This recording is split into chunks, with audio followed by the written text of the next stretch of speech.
Welcome to Sneha TV. ఈరోజు RK రోజా గారు tweet చేయడం జరిగింది.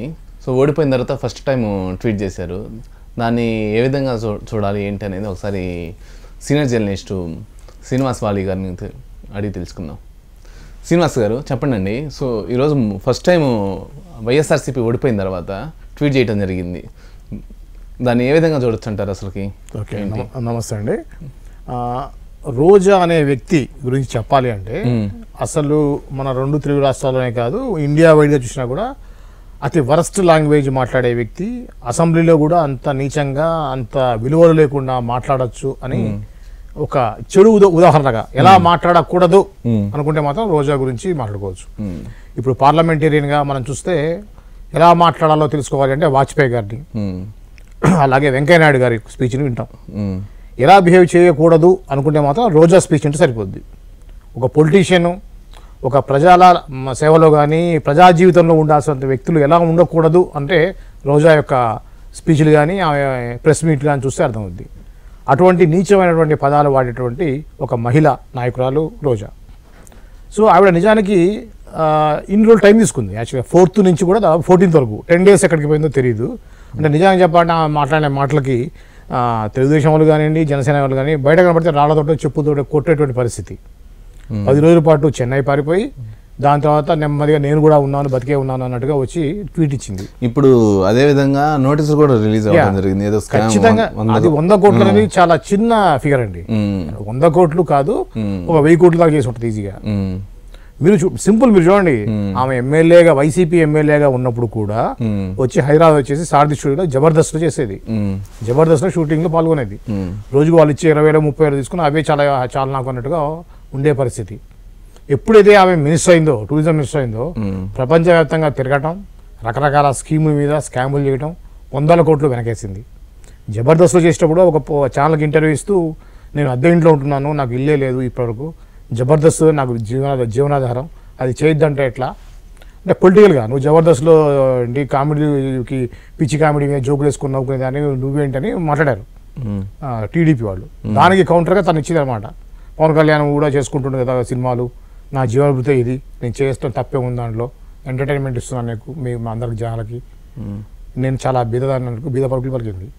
అటువంటి వ్యక్తి అదే ఒక టీవీ9 ఇంటర్వ్యూలో, రజనీకాంత్ ఇంటర్వ్యూలో మాట్లాడుతూ బెంచ్ కారు మీ అబ్బాయి కొనిచ్చారంట అంటే, అవునండి కొనిచ్చాను, మా అబ్బాయి బాగా ఇంట్రెస్ట్, బ్రాండెడ్ కార్లు అంటే ఇష్టం, అన్ని బ్రాండెడ్ కావాలి అని మాట్లాడింది.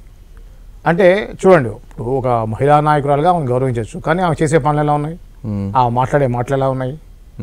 సో ఆమె అలా మాట్లాడటం అనేది కొద్దిగా విచిత్రంగా. ఏమన్నా అంటే ఆర్కే రోజా గారు ఇప్పుడు ఏమన్నా అరెస్ట్ అయ్యే అవకాశాలు ఎక్కువగా ఖచ్చితంగా ఉన్నాయండి.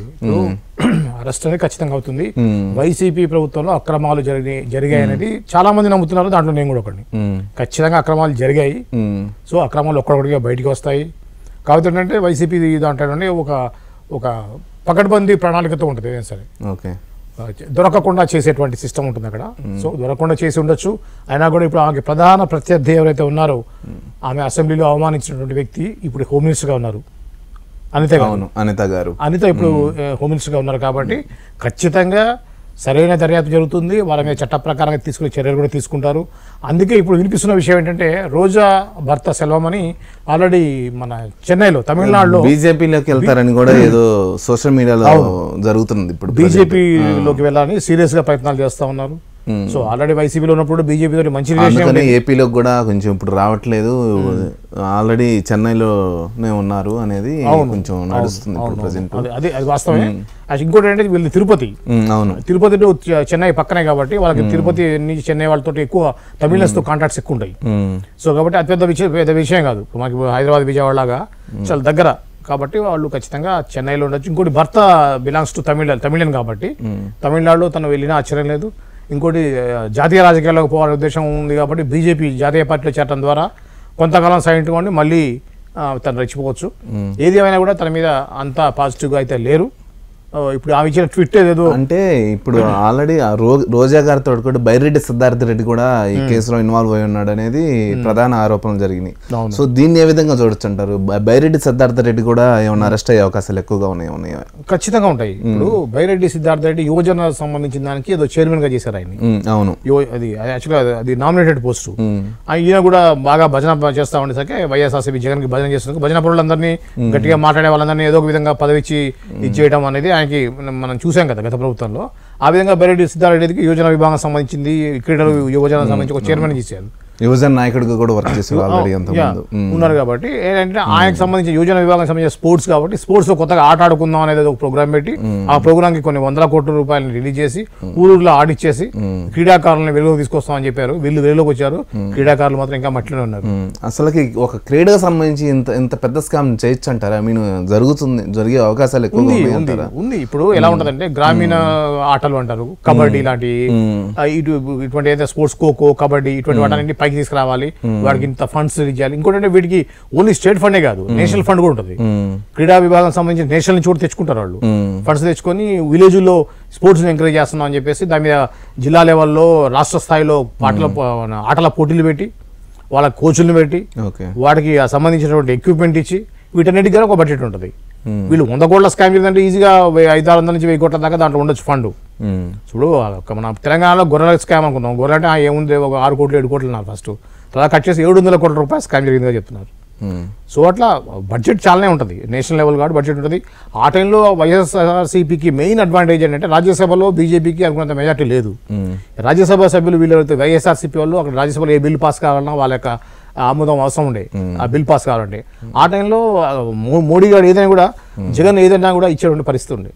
సో అందుకే ఇబ్బడి ముబ్బడిగా ప్రతి దాని మీద చూశారు కదా, గవర్నమెంట్ స్కూల్స్ మీద, గవర్నమెంట్ స్థలాల మీద ఇష్టం వచ్చినట్టు అప్పులు తీసుకొచ్చారు. అందులో బాగానే ఫండ్స్ కూడా ఇవి. ఇంకోటి టాపిక్ వచ్చింది కాబట్టి అడుగుతున్నానండి. సో ఎమ్మెల్సీ ఆల్రెడీ అంతకుముందు వైఎస్ జగన్మోహన్ రెడ్డి గారు క్యాన్సిల్ చేయాలని ట్రై చేశారు. సో ఎందుకంటే అది కూడా ఎమ్మెల్సీ సీట్లు తక్కువ ఉన్నాయని, తర్వాత ఎమ్మెల్సీ ఎక్కువ రావడం జరిగింది. సో తర్వాత సైలెంట్ అయ్యారు. ఇప్పుడు అదే విధంగా టీడీపీకి తక్కువ ఉన్నాయి. సో ఇప్పుడు ప్రజెంట్ జరుగుతుంది ఏంటంటే టీడీపీ ఏమైనా క్యాన్సిల్ చేసే అవకాశాలు ఉన్నాయి అన్నట్టు జరుగుతుంది. ఏమైనా క్యాన్సిల్ చేసే అవకాశాలు ఏమైనా ఉన్నాయా? నాకున్న ప్రజాంగం ప్రకారం యాక్చువల్గా ఎమ్మెల్సీని చేసే అవకాశం ఉంటే జగన్ చేసేవాడు. ఎమ్మెల్సీలో మెజార్టీ తక్కువ ఉంది కాబట్టి. అవును, సేమ్ టైం ఇప్పుడు ఎమ్మెల్సీ ఎలక్షన్స్ పెట్టేదాకా ఆ సభ్యులు ఉంటారు నెక్స్ట్ ఎలక్షన్స్ వరకు కూడా. కాబట్టి ముందు ఎన్టీఆర్ గారు కూడా, సో సీనియర్ ఎన్టీఆర్ కూడా క్యాన్సిల్ చేయడం జరిగింది. అదే విధంగా తర్వాత వైఎస్ రాజశేఖర రెడ్డి గారు అధికారంలోకి వచ్చిన తర్వాత మళ్ళీ పునరుద్ధరణ జరిగింది. ఎమ్మెల్సీ అనేది ఉండాల్సిందే, ఉండాల్సిందే. పెద్దల సభ అంటారు, పెద్దల సభ. కాబట్టి వాళ్ళ యొక్క అవసరం ఉంటుందని చెప్పేసి అంటున్నారు. ఈ విధంగా పార్టీలు మారినప్పుడల్లా మార్చడం అనేది ఏ విధంగా కూడా మంచిది కాదు. అవకాశం ఉండుంటే మాత్రం ఖచ్చితంగా వైఎస్ జగన్ చేసి ఉండేవాడు. అట్లా రాజ్యాంగంలో అటువంటి అవకాశం ఉండుంటే మాత్రం ఖచ్చితంగా చేసేవాడు. ఆల్రెడీ చేశారండి అంతకుముందు సీనియర్ ఎన్టీఆర్ గారు అధికారంలో ఉన్నప్పుడు. సో కాంగ్రెస్ అప్పుడు అపోనెంట్ లో ఉంది. సో ఆ టైంలో వాళ్ళకి ఎక్కువ ఎమ్మెల్సీ లేవు యాక్చువల్గా పెద్దల సభలో. సో దాన్ని క్యాన్సిల్ చేయడం జరిగింది. దాని తర్వాత వైఎస్ఆర్ అధికారం వచ్చిన తర్వాత మళ్ళీ పునరుద్ధరణ జరిగింది. అంటే ప్రజల్లో కూడా నెగిటివిటీ వస్తుందని చెప్పేసి కూడా బహుశా ఆలోచించి ఉండొచ్చు ఇప్పుడు మొన్న జగన్ కూడా. సో అదే విధంగా నాకు తెలిసి 90% చేయరా పని చాలా నెగిటివ్ ఉంటుంది. దానివల్ల ప్రజల్లో నెగిటివ్ ఇది పోతుంది. అంటే ఇప్పుడు అంటే మీరు అన్నట్టుగా మెజారిటీ ఆఫ్ ఓటింగ్ కావాల్సి ఉంటుంది కొన్ని బిల్స్ పాస్ కావాలంటే. కానీ ఆ విధంగా చేయాలంటే మీరు అన్నట్టుగా జగన్ కూడా చేసి ఉండేవాడుగా. కాబట్టి అన్ని విషయాలు అగ్రెసివ్ గా పోయిన జగన్ ఆ విషయంలో చేయలేదు అంటే ప్రొవిజన్స్ ఉన్నా కూడా అది జనాల్లో రాంగ్ ఇండికేషన్ వెళ్తుందనే ఉద్దేశంతో చేసి ఉండకపోవచ్చు. సో అది విషయం అండి. సో ఇప్పుడు ఫైనల్గా ఏమంటారు? ఏమన్నా రోజా గారు ఏమన్నా బీజేపీలో కన్ఫర్మ్ వెళ్ళే అవకాశాలు ఎక్కువగా ఉన్నాయంటారా? అంటే బీజేపీ మీద ఒక అపవాదం ఏంటంటే ఎవరైతే ఈడీ కేసులు ఉన్నాయో వాళ్ళు బీజేపీలోకి వచ్చిన తర్వాత వాళ్ళు పునీతులు అయిపోతారు అని అంటారు. కానీ ఈమె ఆ రేంజ్ లో ఫ్రాడ్ చేయకపోయినా కూడా రాజకీయ పరంగా కూడా ఒకవేళ వైఎస్ఆర్సీపీలో తను చెప్పేసి చేసే కామెంట్ కూడా ఏంటంటే నన్ను ఓడగొట్టింది వైసీపీ వాళ్ళు అంటుంది. సో నా వైసీపీ వాళ్ళని ఓడగొట్టారు నేనున్నటువంటి నగరి కాన్స్టిట్యున్సీలో. అంటే ఆ పార్టీలోకి వెళ్ళటానికి ఇది ఒక రూట్ అనుకోవచ్చు. అంతే కదా. ఇప్పుడు అంటే ఈ పార్టీ ఆల్రెడీ ఉంది దీంట్లో ఎక్కువగా నేను ఒక 10 సంవత్సరాల నుంచి ఆల్రెడీ ఉంది. అంటే ఏదైనా నెగిటివిటీ చూపించి ఏమన్నా బీజేపీలోకి వెళ్ళటానికి ఏమన్నా రూట్ అనుకోవచ్చా? ఖచ్చితంగా ఉంటుంది. ఆమె కాంగ్రెస్ లో వంటి మన ఆ టీడీపీలో నుంచి బయట వచ్చినప్పుడు అదే మాట నాకు సరైన విలువ లేదు, నన్ను కాపాడుకోలేదు, నన్ను ఏ విషయాన్ని పట్టించుకోలేదు, జగన్ నాకు అది చేశాడు ఇది చేశాడు అన్నది. జగన్ బాగున్నా కూడా మన నగరిలో ఉన్నటువంటి ఎవరైతే అందరూ కలిసి వైసీపీ వాళ్ళు నన్ను కుట్ర పని నన్ను ఓడించారని చెప్పి అంటుంది ఇప్పుడు. సో ఇది ఒక సామెత ఉంది కదా, కుక్కని చంపాలంటే ముందు పిచ్చి కుక్క అని చెప్పాలా, కుక్కని కొడుతుంటే కుక్కని కొడుతుంది రా బాబు అంటారు. అదే పిచ్చి కుక్క అందరం కలుస్తుందని చెప్పంటే అది కలుస్తుంది, దానివల్ల నా సొసైటీకి లాస్ ఉంది అనుకుంటే చంపినా పర్లేదు అంటారు కదా. అట్లా బయటకు వచ్చినప్పుడు అది మంచిది కాదని చెప్పడం అనేది కామన్, సర్వసాధారణం ఈ రాజకీయాల్లో వెరీ కామన్ పాయింట్ అది. సో అలా ఏదో ఒక కామెంట్ చేస్తే బయటకు వస్తుంది. చూద్దాం ఇప్పుడైతే ఆమె ఇచ్చిన ట్విట్ అయితే ఎట్లా ఉందంటే, మేము ఏ తప్పు చేయలేదు, మేము మంచి చేసాము, అయినా ఓడిపోయాము, తలెత్తుకొని మేము జనాల్లోకి వస్తాం అని చెప్పి ట్విట్ చేసింది. తన రాజకీయ భవిష్యత్తు ఎలా ఉంటుందో తప్పు చేస్తే భయపడాలి కానీ మంచి చేసే ఓడిపోయాము అనే రీతిలో ట్వీట్ చేసింది. అవును అవును ఓకే. సో అది thank you Srinivas. Thank you అండి.